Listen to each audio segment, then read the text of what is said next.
ప్రియ దేవుని బిడ్డలారా, దేవుడి మందిరంలో మీరందరూ సంతోషంగా ఉన్నారని నేను ఆశిస్తున్నాను. ఒకసారి దేవుడికి మహిమకరముగా అందరూ హల్లెలూయా అని చెప్తే ఆ దేవాది దేవుడు మీ యొక్క హల్లెలూయా అంగీకరించాలి. హల్లెలూయా, దేవుడికి స్తోత్రం. పరిశుద్ధ దినం నాడు ఇప్పటి వరకు అన్ని విషయాల్లో దేవుడు మన మధ్యన ఉన్నాడని నేను నమ్ముతున్నాను. ఎందుకంటే మనస్ఫూర్తిగా ఆత్మతో సత్యముతో ఆరాధించే ఆరాధనా జీవితం నాకు ఇక్కడ కనపడుతుంది. అలాంటి వాళ్ళ మధ్యనే దేవాది దేవుడు ఉంటాడు. ఇప్పుడు వాక్య భాగంలోకి వెళ్దాము. హెబ్రీయులకు రాసిన పత్రిక 4వ అధ్యాయము 12వ వచనం చదువుకున్నాము. హెబ్రీయులకు రాసిన పత్రిక 4వ అధ్యాయము 12వ వచనం. ఎందుకనగా దేవుడి వాక్యము సజీవమై బలము గలదై రెండంచులు గల ఎటువంటి ఖడ్గం కంటెను వాడిగా ఉండి ప్రాణాత్మలను కీళ్లను మూలుగును విభజించునట్టు మత్తుకు దూరుచు హృదయం యొక్క తలంపులను ఆలోచనలను శోధించుచున్నది. ప్రియమైన దేవుని బిడ్డలారా, దేవుడి వాక్యం ఎలాంటిదని చెప్తున్నాడంటే, దేవుడి వాక్యము సజీవమై బలము గలదై రెండంచులు గల ఎటువంటి ఖడ్గం కంటేనో వాడిగా ఉండి ప్రాణాత్మలను కీళ్లను మూలుగును విభజించి మట్టుకు దూరుచు హృదయము యొక్క తలంపులను ఆలోచనలను శోధించుచున్నది. దేవుడి వాక్యము యొక్క అంటే ఈ బైబిల్ గ్రంథంలో ఉన్న దేవుడి యొక్క వచనాల యొక్క ప్రాశస్త్యము గొప్ప విలువ గురించి చెప్తుంది. వాక్య స్వరూపి అయిన దేవుడు ఈ లోకానికి వచ్చి తన వాక్కుల్ని, అంటే అందరితో దేవుడు మాట్లాడాడు కాబట్టి, అంటే అందరూ దేవుడితో తనతో మాట్లాడాలని కోరుకుంటే మాట్లాడతాడు. ఎవరైతే హృదయపూర్తిగా దేవా నువ్వు నాతో మాట్లాడు, నన్ను సంధించు, నాతో నువ్వు మాట్లాడని హృదయపూర్తిగా కోరుకొని ఆయన మనసుకు నచ్చిన జీవితాన్ని జీవిస్తారో వాళ్ళతో మాట్లాడతాడు. మిగతా వాళ్ళతో ఈ బైబిల్ గ్రంథం ద్వారా మాట్లాడతాడు, లేదా బోధకుల ద్వారా, సేవకుల ద్వారా, ప్రపంచంలో రకరకాలైన టీవీలో ఉన్న స్పీకర్ల ద్వారా మాట్లాడుతూ ఉంటాడు. మరి నీతో దేవుడు ఎలాగూ మాట్లాడుతున్నాడు అనేది నిన్ను నువ్వు పరిశీలించుకో. అంటే ఎవరన్నా చెప్పే వాక్యం చదవటం మూలంగా నీతో మాట్లాడుతున్నాడా, లేకపోతే ఎవరి ద్వారా నువ్వు వాక్యాన్ని దేవుడి యొక్క ప్రేమను తెలుసుకుంటున్నావా, లేకపోతే దేవాది దేవుడే నీతో మాట్లాడుతున్నాడా? నీ స్థితి ఏ స్థాయిలో ఉన్నదనేది మనల్ని మనం పరిశీలించుకున్నాం. అయితే ఆ వాక్యం అనేది నీ హృదయ అంతరంగంతో మాట్లాడుతుందని బైబిల్ గ్రంథం చెప్తుంది. మనుషులు బయట మాట్లాడుకునే సరదాలు సంతోషాల గురించి కావచ్చు, కానీ ఇది నీ హృదయంతో మాట్లాడుతుంది. బైబిల్ గ్రంథం దేవుడి వాక్యము నీ హృదయ అంతరంగంతో మాట్లాడుతుంది. హృదయ అంతరంగంలో ఉన్న ఆలోచనలతో మాట్లాడుతుంది. నీ స్వభావంతో మాట్లాడుతుంది. నువ్వు ఎలా జీవించాలో నేర్పుతుంది. నువ్వు ఎలా జీవిస్తున్నావో తెలియచేస్తుంది.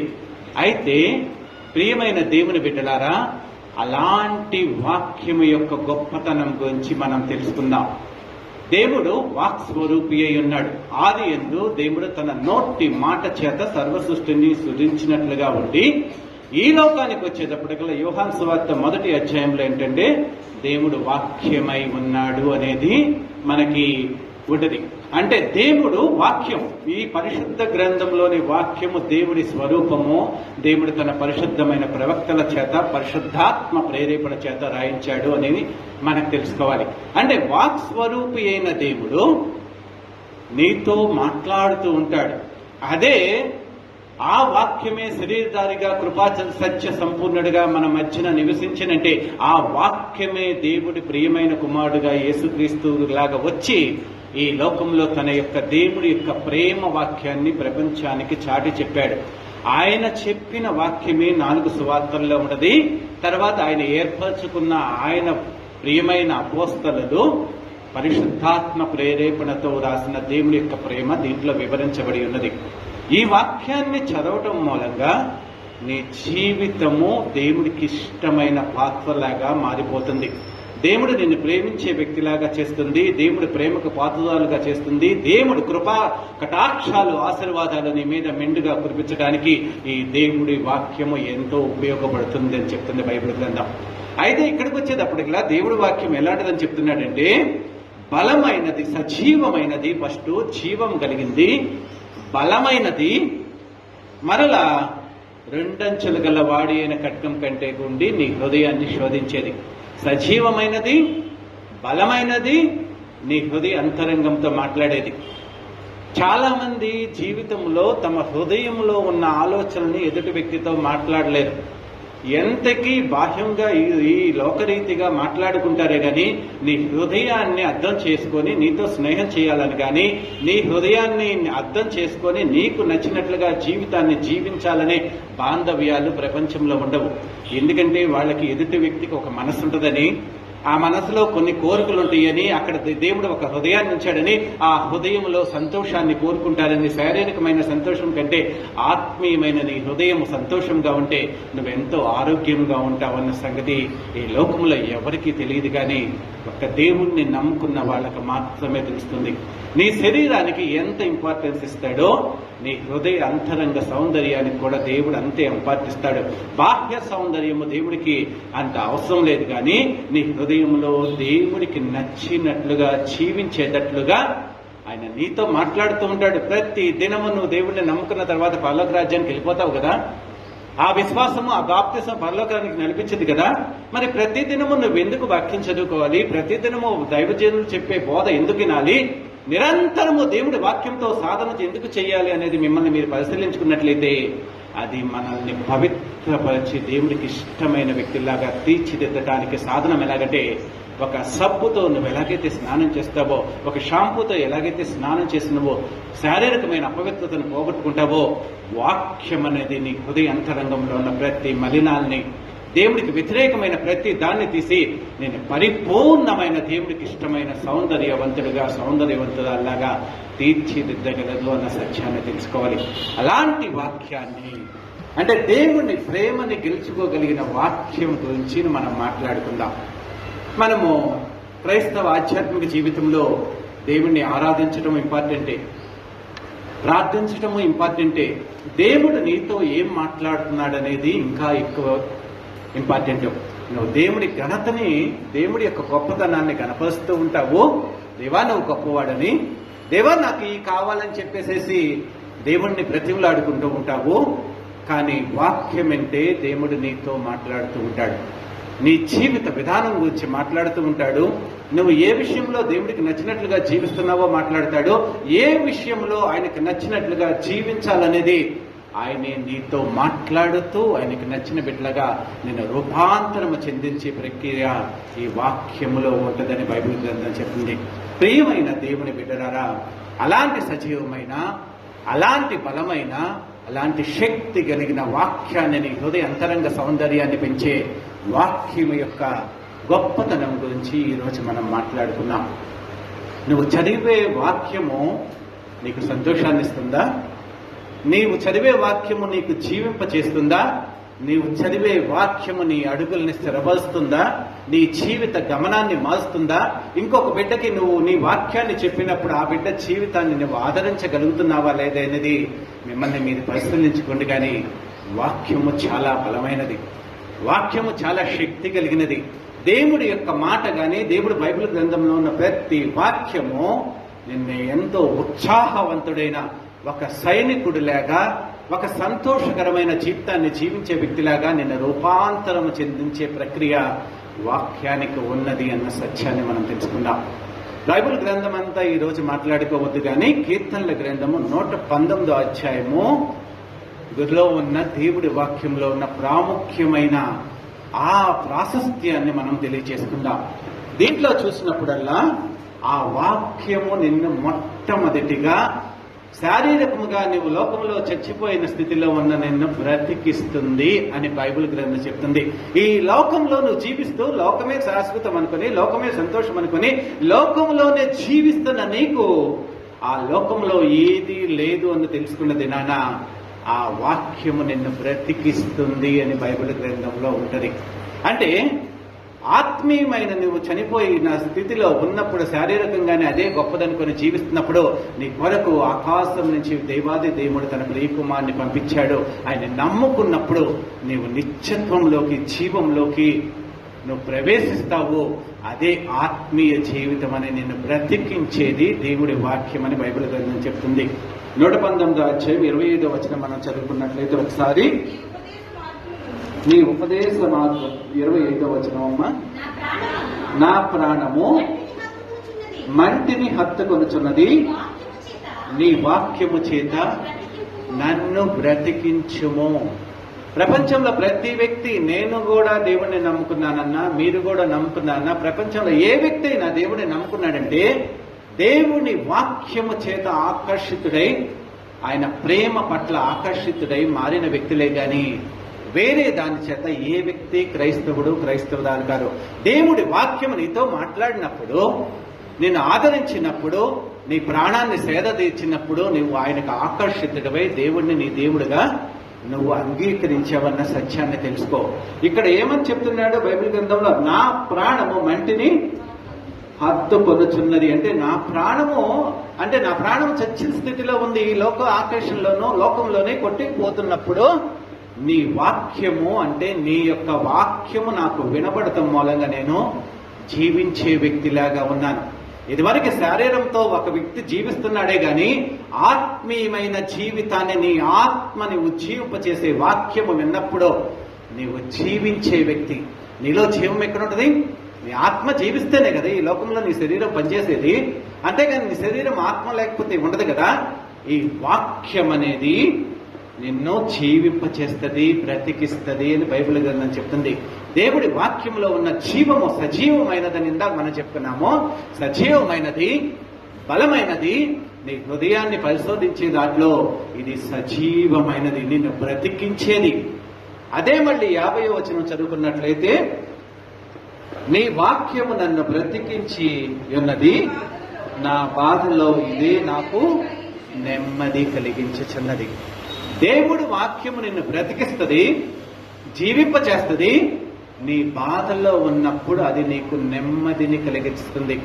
అంటే ఆ అశాంతికరమైన లోకంలో బాధాతప్తమైన హృదయంతో నీవు జీవిస్తున్నప్పుడు నీ జీవితంలో ఈ వాక్యము నువ్వు చదవటం మూలంగాని, వినటం మూలంగాని, దేవుడు తన ఆదరణకరమైన పలుకులు నీతో మాట్లాడటం మూలంగా నీకు నెమ్మది కలుగుతున్నది అన్న బైబిల్ గ్రంథం చెప్తుంది.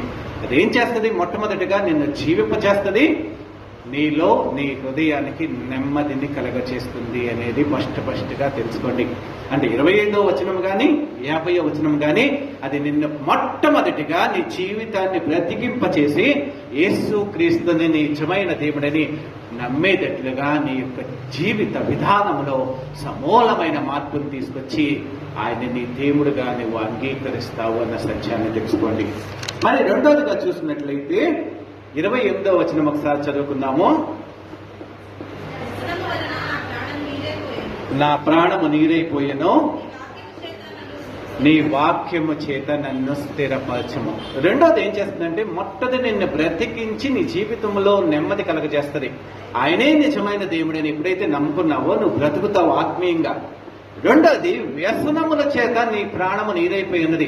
ఈ లౌకికమైన జీవిత విధానంలో లోకమే శాశ్వతం అనుకుని నీకు ఇష్టానుసారమైన జీవిత విధానాలు, ఆ వ్యసనాలలోనూ లౌకికమైన కోరికలతోనూ నువ్వు జీవిస్తున్నప్పుడు, వ్యసనముల చేత నీ జీవితము భ్రష్టత్వంలో ఉన్నప్పుడు, నీరైపోయి నీ జీవితంలో సంతోషం లేనప్పుడు ఇది నీకేం చేస్తుందంటే, ఏం చేస్తుందమ్మా? నీ వాక్యము చేత నన్ను స్థిరపరుస్తుంది. అది నిన్ను స్థిరపరుస్తుందంటే నీవు ఇలా జీవించొద్దు, దేవుడికి నచ్చినట్లుగా జీవించు. నీ బాహ్య జీవితం, ఈ లోక జీవితము దేవుడికి నచ్చినట్లుగా లేదు. దేవుడు ప్రేమించమన్నాడు, దేవుడు చక్కగా ఉన్నాడు, పవిత్రంగా ఉండమన్నాడు, దేవుడు పరిశుద్ధంగా ఉండమన్నాడు, మంచి స్థలాల్లో నిన్ను ఉండమన్నాడు, మంచిగా మాట్లాడమన్నాడు, నిన్ను దూషణకరమైన మాటలు మాట్లాడొద్దన్నాడని చెప్పి అది నువ్వు దేవుడి దగ్గరికి వచ్చినప్పుడు నీ యొక్క మనస్సుని, నీ అడుగుల్ని స్థిరపరుస్తూ ఉన్నది. అదే మళ్ళా మనం 133వ వచనం చదువుకున్నాము. చదవండి. నీ వాక్యమును బట్టి నా అడుగులు స్థిరపరచుము, ఏ పాపమును నన్ను ఏలనీయకము. ఇందాక వ్యసనముల చేత నేను నీరసించిపోయాను. అప్పుడు దేవుడి వాక్యం ఏం చేసింది? స్థిరపరుస్తుంది. ఇక్కడికి వచ్చేటప్పటికి నీ వాక్యము చేత నా అడుగు జాడలను స్థిరపరచు. ఇందాక నీ హృదయంలో ఆలోచనను స్థిరపరిచింది దేవుడి వైపు చూసేటట్లుగా స్థిరంగా నిన్ను ఏర్పాటు చేసుకునే ఒక క్రైస్తవురాలుగా దేవుడి పట్ల చూసేటట్లు, దేవుడి వైపు చూసేటట్లు చేసినట్లుగా ఇక్కడ నీ అడుగుల్ని స్థిరపరుస్తుంది. పాపపు జీవితాన్ని జీవించుకోకుండా నీ అడుగులను స్థిరపరుస్తూ దేవుడి యొక్క వాక్య ప్రమాణాల చేత నీ అడుగు జాడల్ని స్థిరపరిచి నీ జీవిత విధానాన్ని క్రమపరుస్తుంది అన్న సత్యాన్ని తెలుసుకో. నిన్ను బ్రతికించి నీలో నెమ్మది కలిగించేది వాక్యం మొట్టమొదటిగా.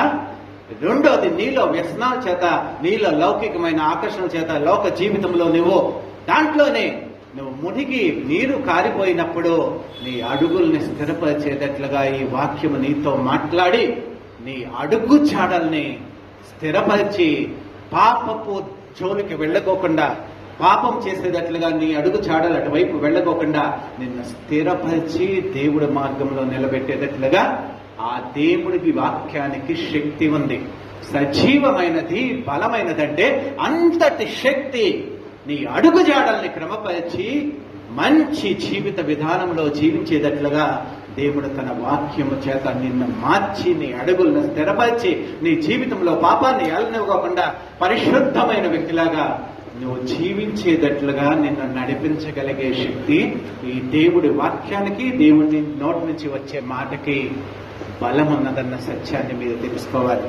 ప్రియమైన దేవుడి సంగమా, మరి అదే వాక్యము మనమంతా బయట తప్పు చేయటానికి ఎందుకు భయపడుతూ ఉంటాము?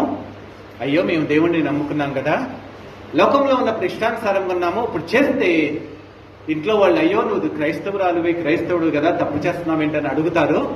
లేకపోతే సంఘ కాపరి గారు ఇలా చేసావేంటని అడుగుతారు.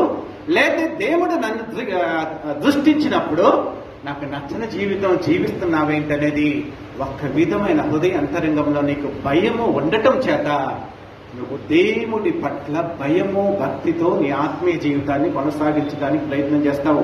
అంటే దేవుడి గూర్చిన భయము నిన్ను దేవుడి మంచి సత్ప్రవర్తన కలిగిన ఆ పవిత్రమైన జీవిత విధానంలోకి నడిపించడానికి ప్రయత్నం చేస్తుందనేది 38వ వచనంలో తెలియజేస్తుంది. 38వ వచనం ఒకసారి చదువుకున్నాము. నీవిచ్చిన వాక్యము మనుషులలో నీ భయమును పుట్టించుచున్నది, నీ సేవకునికి దాన్ని స్థిరపరచుము. నీవిచ్చిన వాక్యము మనుషులలో నీ భయమును పుట్టించుచున్నది.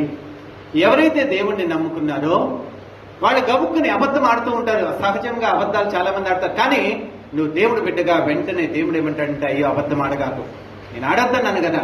అలవాటు ప్రకారము అనవాయితీగా నువ్వు ఎప్పుడు అబద్ధాలు ఆడుతూనే ఉంటావా? నన్ను నమ్ముకున్న తర్వాత అబద్ధకరమైన జీవితాన్ని, అబద్ధాలు చెప్పడం మానేవా అంటాడు. గబుక్కుని మన లౌకికమైన జీవితంలో లోక సరదాలకు వెళ్ళిపోతూ ఉంటాం. కానీ దానిలో నిన్ను హెచ్చరిస్తూ ఉంటాడు. నేను ఇలా వద్దన్నాను కదా, నేను మంచిగా జీవించమన్నాను కదా. కానీ నువ్వు అలా దేవుడి భయము, నువ్వు దేవుడి వాక్యము నువ్వు వినటం మూలంగా, వాక్యాన్ని చదవడం మూలంగా, దేవుడు నిన్ను హెచ్చరించడం మూలంగా ప్రతి దినము నీ నడకలో, నీ పడకలో, నువ్వు చేసే ఆలోచనలో ప్రతి దాంట్లో దేవుడి భయము నిన్ను పుట్టించి పవిత్రమైన జీవిత విధానము జీవించేటట్లుగా ఉంటది. ఎలా భయపడతావో తెలుసా? మత్తయి సువార్త 6వ అధ్యాయంలో 5వ అధ్యాయంలో దేవుడు చెప్తాడు, నీ కంటితో నువ్వు పాపం చేయటం కాదు, నీ కంటితో ఆలోచించడమే తప్పు అని చెప్పిన దేవుడు నీ కంటి చూపుతో ఒక వ్యక్తిని తప్పు ఆలోచనలతో చేస్తమే పాపం అన్నాడు. అలా పాపం అన్న వ్యక్తి దేవుడు భయం పుట్టేటట్లుగా అక్కడ ఒక వాక్యాన్ని తర్వాత వచనంలో చెప్తాడు. 5వ అధ్యాయం మత్తయి సువార్త 29, 30 వచనాలు మనం ఒకసారి చదువుకున్నాము. మత్తయి సువార్త 5వ అధ్యాయము. నీ కుడి కన్ను నిన్ను అభ్యంతరపరిచిన ఎడల దాన్ని పీకివేసి నీ యొద్ద నుండి పారవేయుము. నీ దేహమంతయు నరకములో పడవేయబడకుండా నీ అవయములో ఒకటి నశించుట నీకు ప్రయోజనకరము కదా. తర్వాత 30వ వచనము, నీ కుడి చేయి నిన్ను అభ్యంతరపరిచిన ఎడల దాన్ని నరికి నీ యొద్ద నుండి పారవేయము. నీ దేహమంతయు నరకంలో పడకోకుండా నీ అవయములో ఒకటి నశించుట నీకు ప్రయోజనముకరం కదా. ఎంత భయం పుట్టించే మాట. నీ కళ్ళుండి కళ్ళుండి కనబడిన ప్రతి దాన్ని ఆశించే తత్వం కలిగిన నీవు ఒకవేళ ఆ కంటితో నువ్వు పాపం చేసి దేవుడికి వ్యతిరేకంగా దేవుడు ఉగ్రతకు పాత్రలు అవుతున్నావేమో జాగ్రత్త. 2 కళ్ళు ఉండి నువ్వు నరకానికి వెళ్తాం కంటే నీ కళ్ళు 2 పీకేసేసుకో. గుడ్డివాడుగా నీ జీవితాన్ని పవిత్రంగా జీవించు, అప్పుడు నువ్వు పరలోక రాజ్యానికి వెళ్తావు అని చెప్తాడు. నీ చేతులు కలిగి ఆ చేతులతో ఇతరుల్ని వ్యతిరేకమైన పనులు చేయటానికి, వాళ్ళని నువ్వు హింసించడానికి వాడే బదులు ఆ చేతులను నరికేసుకుని చేతులు లేకోకుండా నువ్వు మంచిగా జీవించి చేతులు లేని జీవితంతో పరలోక రాజ్యానికి వెళ్ళటం నీకు గొప్పది. కాళ్ళు కలిగి ఉండి కాళ్ళతో అపవిత్రమైన స్థలాలకి, అపవిత్రమైన ప్రదేశాలకి వెళ్ళి వాళ్ళతో నీవు జీవించడం కంటే కుంటివాడివై 2 కాళ్ళు లేకోకుండా పరలోక రాజ్యానికి వెళ్తాము ఎంత ఉత్తమము అని చెప్పి బైబిల్ గ్రంథం చెప్పింది. ఈ వచనాలు మీకు ఎవరో చెప్పరు. ఎందుకంటే దేవుడు ప్రేమామయుడు కదా, మిమ్మల్ని ప్రేమిస్తాడు, ఎలా చేసినా పరలోక రాజ్యానికి తీసుకెళ్తాడు. అలా కాదు, దేవుడి వాక్యము నిన్నో భయం పుట్టిస్తుంది నీలో. దేవుడి వాక్యం అంటే దేవుడు ఇలా జీవించమన్నాడు కదా, ఇలా జీవించమన్నాడు కదా, నా జీవితంలో ప్రతిదీ ఆయన ఆజ్ఞానుసారముగా నన్ను జీవించి ఆయనకి నచ్చిన బిడ్డలుగా రూపాంతరము చెందమన్నాడు కదా. నవీనమైన స్వభావాన్ని సంతరించుకొని ప్రాచీన స్వభావాన్ని వదిలేమేయమన్నాడు కదా. ప్రాచీన స్వభావంతో నన్ను జీవించొద్దన్నాడు కదా. నవీనమైన స్వభావాన్ని సంతరించుకోమన్నాడు కదా. ఒక విధమైన భయం నీలో పుట్టాలి. దేవుడి వాక్యం ఏంటంటే అంతేకాని ఆహ్లాదకరమైన వాతావరణం ఉండకూడదు. ఆహ్లాదకరమైన వాతావరణం ఎప్పుడంటే ఆ వాక్యాన్ని నువ్వు అనుసరిస్తూ, దేవుడు ఇలా చెప్పాడు కదా, నేను ఒక వాక్యం మీకు చెప్తున్నాను, ఆ వాక్యాన్ని నువ్వు నీ జీవితంలో ఇంప్లిమెంట్ చేసి అనుసరిస్తూ దేవుడి ప్రేమకు పాత్రుడు అయి ఉంటే దేవుడు చెప్పింది నేను అనుసరిస్తున్నాను కదా, ఎంత చక్కగా దేవుడు చెప్పాడు, దేవుడి మాటని నేను వింటున్నాను కదా, ఎంత ధన్యుడిని, ఎంత ధన్యురాలని, ఆయన ఒక ఆజ్ఞ నేను అనుసరిస్తున్నాను కదా అని. అలాంటప్పుడు దేవుడి యొక్క వాక్యం నీకు మెల్లనైన చల్లనైన స్వరముతో, నా బిడ్డ నీవు నేను చెప్పినట్లుగా జీవిస్తున్నావు, నీకేం భయం అవసరం లేదు, నువ్వు నన్ను నా హృదయానుసారిగా జీవిస్తున్నావు అని దేవుడు నీకు అప్రిషియేషన్ ఇచ్చి నిన్ను పొగిడేటట్లుగా నీ జీవిత విధానం రూపాంతరము చెందటము కోసమే దేవుడు నీ హృదయంలో భయాన్ని పుష్పిస్తున్నాడన్న సత్యాన్ని తెలుసుకో. అంటే దేవుడి యొక్క వాక్యంలో ఉన్న గొప్పతనాన్ని తెలుసుకోండి. అది నిన్ను బ్రతికిస్తుంది, నీ యొక్క బాధల్లో అది నెమ్మదిస్తుందని మొట్టమొదటిగా చెప్పిన దేవుడు నిన్ను స్థిరపరుస్తుంది. వ్యసనాల నుంచి నీ జీవిత విధాన్ని, లౌకికమైన ఆకర్షణల గురించి నేను స్థిరపరిచి నీ అడుగు జాడల్ని క్రమపరిచి పాపపు జోలికి పోకుండా దేవుడి యొక్క మార్గంలో నువ్వు స్థిరముగా నడుచుకునేటట్లుగా అది నిన్ను నడిపిస్తుంది అనేది 2వది. 3వది, దేవుడి వాక్యము నీ హృదయాంతరంగంలో భయాన్ని పుట్టించి దేవుడికి నచ్చిన బిడ్డలాగా నేను ఇలా జీవించడం కంటే ఒకవేళ 100 సంవత్సరాలు నువ్వు జీవించి 100వ సంవత్సరంలో దేవుడికి అవిధేయకరమైన జీవితాన్ని జీవించి నరకానికి వెళ్ళటం కంటే ఇప్పుడు పవిత్రమైన జీవితాన్ని ఈ క్షణంలో దేవుడికి నచ్చిన జీవితాన్ని జీవిస్తూ పరలోక రాజ్యానికి వెళ్ళిన అర్హత నీకు కలిగి ఉంటే, దేవా ఈ సమయంలో నన్ను నీ రాజ్యానికి తీసేసుకో, తర్వాత నేను భ్రష్టుడిని అయిపోతానేమో, ఎలాగుంటానేమో అని చెప్పి అడిగే అంత మహోన్నతమైన వ్యక్తిత్వం కలిగిన దేవుడి ప్రియమైన బిడ్డల్లాగా మీరు జీవించాలనేది భయభక్తులు కలిగిన జీవితాన్ని దేవుడు చెప్తున్నాడు. అంటే 3వది, దేవుడి వాక్యం నిన్ను భయపెడుతుంది. భయం అంటే అది భయం కాదు, నీ జీవితాన్ని క్రమపరిచి దేవుడి యొక్క వెలుగులో నిన్ను నడిపించడానికి ప్రయత్నం చేస్తుందని తెలుసుకో. 4వది చూసినప్పుడల్లా బైబిల్ గ్రంథంలో 119వ అధ్యాయంలోనే 9వ వచనం చూద్దాము. యవనస్తులు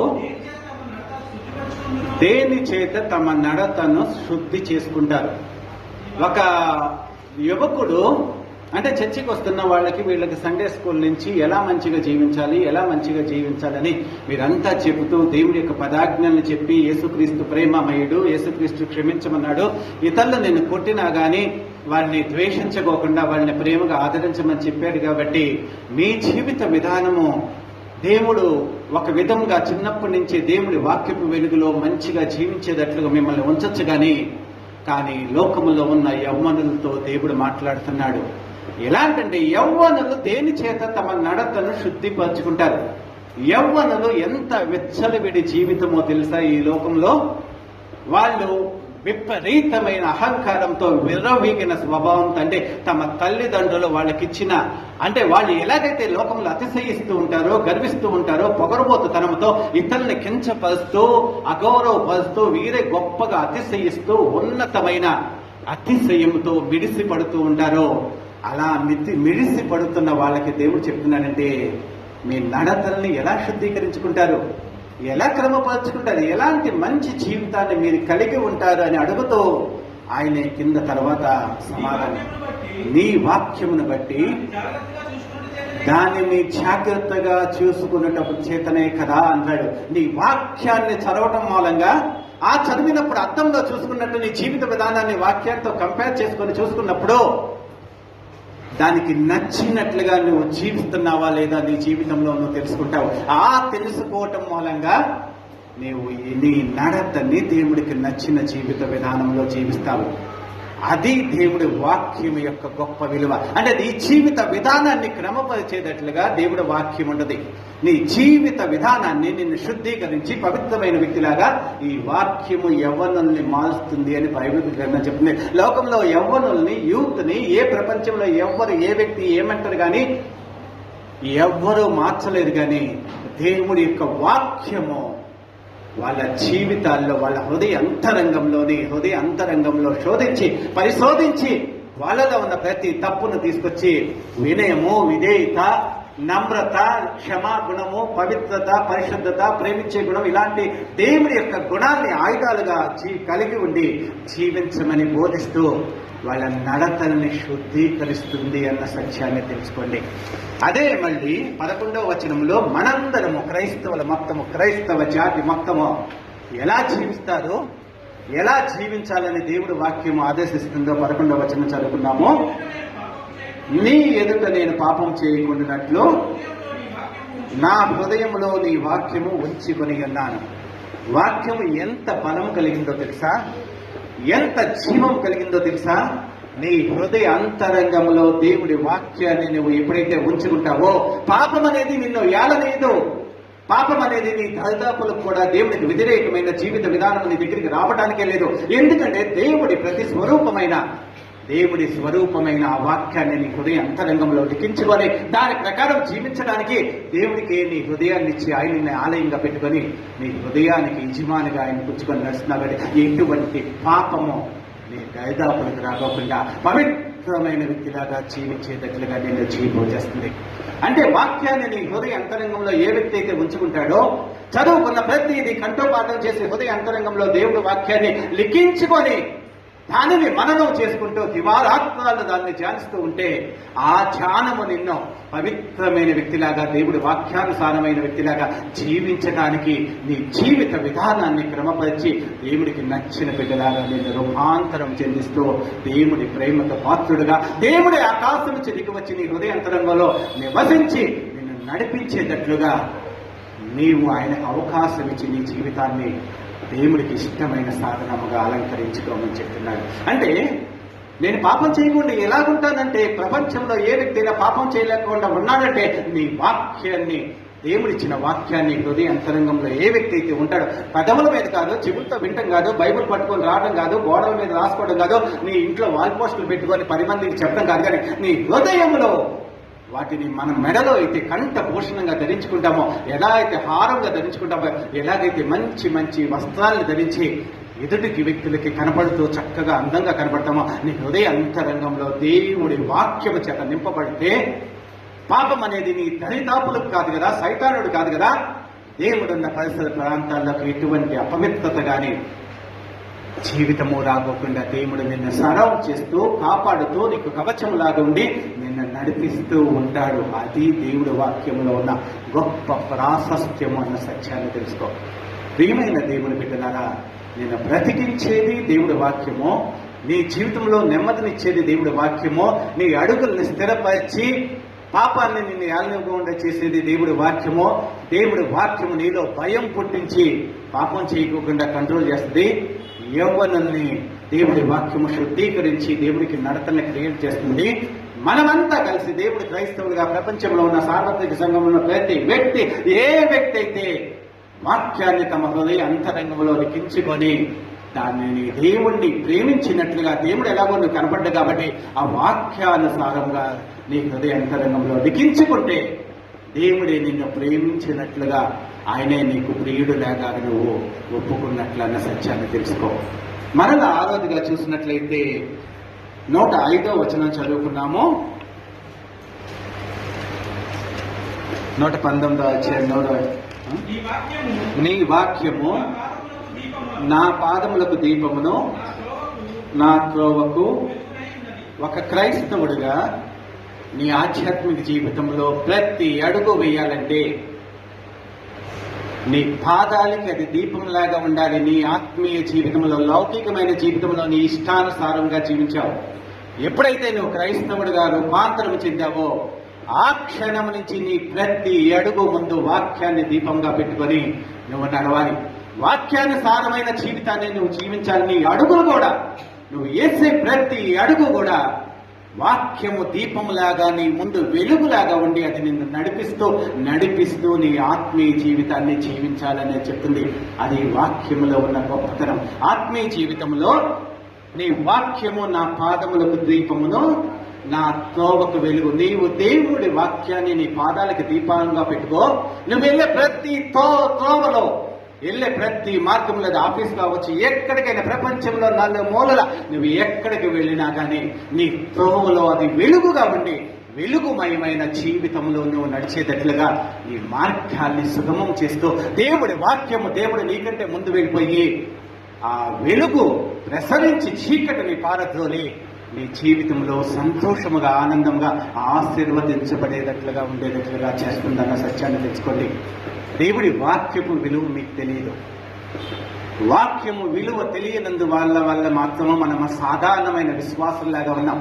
సాధారణమైన ఎంటి శక్తి లేని శక్తిహీనులాగా మనం ఉన్నాం. కానీ వాక్యము యొక్క విలువ నీకు తెలిస్తే, ఇంట్లో నా పాదాలకు దీపం, నా త్రోవకు వెలుగుంటే వెళ్ళిన ప్రతి స్థలములో దేవుడు నీకంటే ముందుగా వాక్యం వెళ్ళిపోయి ప్రకాశవంతమైన వెలుగుతో ఆ స్థలాన్ని నింపివేసి నిన్ను ఆ ఇంటిలోకి తీసుకెళ్లేటట్లుగా, ఆ స్థలంలోకి తీసుకెళ్లేటట్లుగా ఆ వాక్యము నీకు దారిని ఏర్పరిచి నిన్ను అద్భుతమైన వ్యక్తిలాగా తీర్చిదిద్దుతూ ప్రశంసించబడే వ్యక్తిలా దురాత్మల సమూహాన్ని, చీకటిని పారద్రోలి దేవుడి వెలుగుని ఆ ఇంటికి తీసుకెళ్లి ఆ ఇంటిలో వెలుగుతో నింపగలిగే అంత పవిత్రమైన దేవుడి చేత తీర్చిదిద్దబడిన వ్యక్తిగా నువ్వు ఉంటావు. అది దేవుడి వాక్యాన్ని వినే వ్యక్తిలో, వాక్యానుసారంగా జీవించే వ్యక్తిలో, తన హృదయంతరంగంలో వాక్య ప్రకారం జీవించి వాక్యానికి, దేవుడికి విలువనిచ్చే వ్యక్తి యొక్క గొప్ప శక్తిని దేవుడు తెలియజేస్తున్నాడు. ఇదే దాంట్లో 130వ వచనం చదువుకున్నాము. నీ వాక్యము వెల్లటి అగుట చూడనే వెలుగు కలుగును. అది తెలివి లేని వారికి తెలివి కలిగించు. వాక్యము వెల్లడి అగుట తోడనే వెలుగు కలుగుతుంది. వాక్యాన్ని నేను చెప్తున్నాను కదా, దేవుడి ప్రతినిధిగా ఉండి దేవుడి వాక్యాన్ని వెదజల్లుతున్నారు కదా. మీ హృదయ అంతరంగంలో వెలుగు కలుగుతుందా? మీ హృదయ అంతరంగంలో అది శోధిస్తుందా?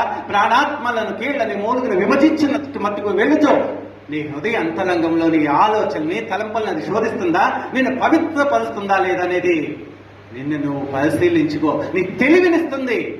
దేవుడి ఇష్టానుసారం, దేవుడి ఆజ్ఞానుసారంగా, దేవుడికి ప్రియమైన వ్యక్తిలాగా నువ్వు జీవించాలి అనే ఒక విధమైన తెలివిని నీకు దయచేసి దేవుడికి విధేయత కలిగిన వ్యక్తిలాగా నిన్ను రూపాంతరం చెందించే శక్తి ఈ వాక్యానికి ఉంది. నువ్వు వెళ్ళే మార్గాన్ని దేవుడు ప్రకాశింపచేసి వెలుగుమయంగా చేస్తాడు.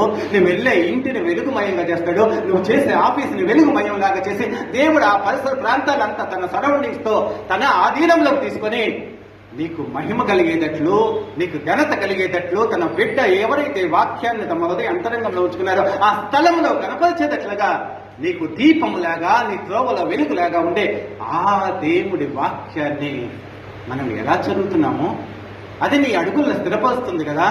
నీ పాపాన్ని నిన్ను ఏలనేది కదా. నీ ప్రతి జీవితంలో బాధలో అది నీకు నెమ్మది కలుగజేస్తుంది కదా. నీ జీవితాన్ని బ్రతికింప చేస్తుంది కదా అన్న ఆ యొక్క స్పృహతో బైబిల్ గ్రంథాన్ని నువ్వు తీరా ప్రతిది చదివి చదివి చదివి చదివి చదివి నీ జీవితంలో నీ నోరు తెలిస్తే దేవుడి గురించి మాట్లాడే అంత అత్యద్భుతమైన దేవుడి యొక్క శిల్పిలాగా, ఆ శిల్పకాలం నుంచి చెక్కిన ఒక దేవుడి యొక్క సాధనంలాగా నువ్వు రూపాంతరము చెందితే దేవుడు ఎంత సంతోషపడతాడు కదా. అలాంటి వ్యక్తి మాత్రమే ప్రపంచంలో ఏ వ్యక్తికి భయపడడం. ఎందుకంటే దేవుడి వాక్యము చేత నింపబడిన వ్యక్తి, దేవుడి వాక్యానుసారమైన జీవితం కలిగిన వ్యక్తి, దేవుడి వాక్యాన్ని ఆయుధముగా తీసుకుని తన యొక్క ఆత్మీయ జీవితంలో నడుస్తూ ప్రకాశవంతమైన వేకువ చుక్కలాగా ప్రపంచంలో జీవించే వ్యక్తి ఎంత అద్భుతమైన వ్యక్తిలాగా లోకంలో ప్రతి వ్యక్తిని వెలిగిస్తూ దేవుడు మార్గంలోకి నడిపిస్తాడు. అలాంటి గొప్ప వాక్యాన్ని దేవుడు మనకిచ్చాడు. నీ జీవితంలో ఏమి అనుసరిస్తున్నావు? మిమ్మల్ని మీరు పరిశీలించుకోండి. ఇలాంటి గొప్ప బలవం కలిగిన సజీవమైన దాన్ని, బలమైన దానిని నీ హృదయాన్ని శోధించి నిన్ను పరిశుద్ధమైన వ్యక్తిలాగా తీర్చిదిద్దే ఆ వాక్యాన్ని మనము ఆదివారం బైబిల్ చర్చికి తీసుకురావడానికి వాడుతున్నామా? లేకపోతే ఎప్పుడన్నా రోజు యథాలాపంగా కొంచెం సేపు మాట్లాడటానికి ఏదో చదివితే దేవుడు ఆశీర్వాదం ఇస్తాడంట కదా, ఏదో 2 వాక్యాలు చదువుకుంటే, ఒక అధ్యాయం చదువుకుంటే దేవుడు ఆశీర్వదిస్తాడు కదా అనుకోనే చదువుతున్నామా? లేకపోతే నిరంతరం అది చదవటం మూలంగా మన జీవితము, మన దేవుడు నాకు తెలివినిస్తాడు, నా జీవితంలో జీవాన్ని ఇస్తాడు, నా అడుగుల్ని స్థిరపరుస్తాడు, నాలో జీవాన్ని ఇచ్చి మరణకరమైన లోక దీపాన్ని తీసివేసి ఆత్మీయమైన తన యొక్క ఆశీర్వాదాలతో, కృపావరాలతో నింపి నన్ను జీవింపచేస్తాడు అన్న దేవుడి యొక్క వెలుగుతో, తెలివితో వాక్యాన్ని చదివినట్లయితే నీ జీవితము ప్రపంచంలో ప్రతి వ్యక్తికి ఆదర్శప్రాయంగా ఉన్నది. అపోస్తలులు ప్రపంచాన్ని ఎలాగైతే తల్లకిందులు చేశారో దేవుడి వాక్యాన్ని విని, నీవు కూడా ఒక దేవుడి జ్యోతిలాగా, వెలుగులాగా దేవుడి యొక్క వాక్యాన్ని, దేవుడి యొక్క మహిమని, దేవుడి యొక్క ప్రేమని సర్వ సృష్టికి ప్రకటించే యోధుడిలాగా, జ్యోతిలాగా ఉండాలని దేవుడు కోరుకుంటున్నాడు. అలాంటి వాక్యాన్ని, పరిశుద్ధ గ్రంథాన్ని ప్రపంచ మానవాళికి ఇచ్చి ఆయన బోధిస్తూ, ఆయన నిన్ను చదువుకోమని ఆయన ఆకాశం నుంచి తన వార్తల్ని మీకు కూడా వినిపిస్తూ మాట్లాడుతున్నాడు అన్న సత్యాన్ని తెలుసుకొని వాక్యములో ఉన్న మహోన్నతమైన దేవుడి ఇష్టాన్ని, ప్రేమని తెలుసుకొని చదవండి. అప్పుడు మీరు బలవంతులవుతారు, శక్తిమంతులవుతారు. దేవుడికి నచ్చిన జీవిత విధానం జీవించడం మూలంగా దేవుడు తన వారసత్వాన్ని, ఆశీర్వాదాల్ని, తన కుమారత్వాన్ని, కుమార్తెని నీకు ఇచ్చేసేసి నిన్న లోకంలో ఆశీర్వదించబడిన వ్యక్తిలాగా దేవుడి యొక్క వెలుగుతో నింపి ప్రకాశించే వేకువ చుక్కలాగా చేస్తానికి దేవుడు ఇష్టపడుతున్నాడు. చివరిగా యాకోబు రాసిన పత్రిక 1వ అధ్యాయము 21వ వచనం చదువుకున్నాము. యాకోబు పత్రిక 1వ అధ్యాయము 21. అందుచేత సమస్త కల్మషమును, వెరవేగుతున్న దుష్టత్వమును మాని లోపల నాటబడి మీ ఆత్మలను రక్షించుటకు శక్తిగల వాక్యమును సాత్వికముతో అంగీకరించండి. ఫైనల్ గా ఈ వాక్యం ఏం చేస్తుందో తెలుసా? మీ ఆత్మని రక్షిస్తుంది. మీ ఆత్మ నరకానికి వెళ్ళిపోకుండా పరలోక రాజ్యానికి, దేవుడి దగ్గరికి వెళ్ళేటట్లు, శాశ్వతమైన ఆ రాజ్యంలో ఉండేటట్లుగా మీ ఆత్మని రక్షింపగలిగిన వాక్యాన్ని సాత్వికముతో అంగీకరించండి. పైన మన స్వభావం చెప్తాడు. మానవ స్వభావం ఎలాంటిదో తెలుసా? సమస్తమైన కల్మషము, మన జీవిత విధానమే పవిత్రంగా ఉండదు. రకరకాలైన లోక మాలిన్యము మన అంటుతూ ఉండదు. అలాంటి కల్మషంతోనూ విర్రవీగుతున్న దుష్టత్వమును మాని, అంటే అహంకారము, అతిశయము, లోకంలో నీకున్న గర్వము, ఏది చూసి నువ్వు అతిశయపడుతున్నావో ఆ అతిశయాలన్నీ మానేసేసి, అపవిత్రతను వదిలేసేసి నీ ఆత్మని రక్షించగలిగిన సామర్థ్యం కలిగిన వాక్యాన్ని నీవు సాత్వికమైన మనసుతో అంగీకరించు. అప్పుడు ఆ వాక్యము నిన్ను, పైన చెప్పిన ప్రతిదీ నిన్ను బ్రతికిస్తుంది, నీ జీవితంలో నెమ్మదిస్తుంది, నీ జీవితాల్లో నీ అడుగుల్ని స్థిరపరుస్తుంది, నిన్ను దేవుడంటే భయభక్తులతో కలిగిన జీవితాన్ని ఇస్తుంది, నీ హృదయాన్ని, అంటే నీ నడతని శుద్ధీకరిస్తుంది. ఆ వాక్యాన్ని నీ హృదయంలో ఉంచడం మూలంగా నువ్వు పాపం చేయకుండా ఉంటావు.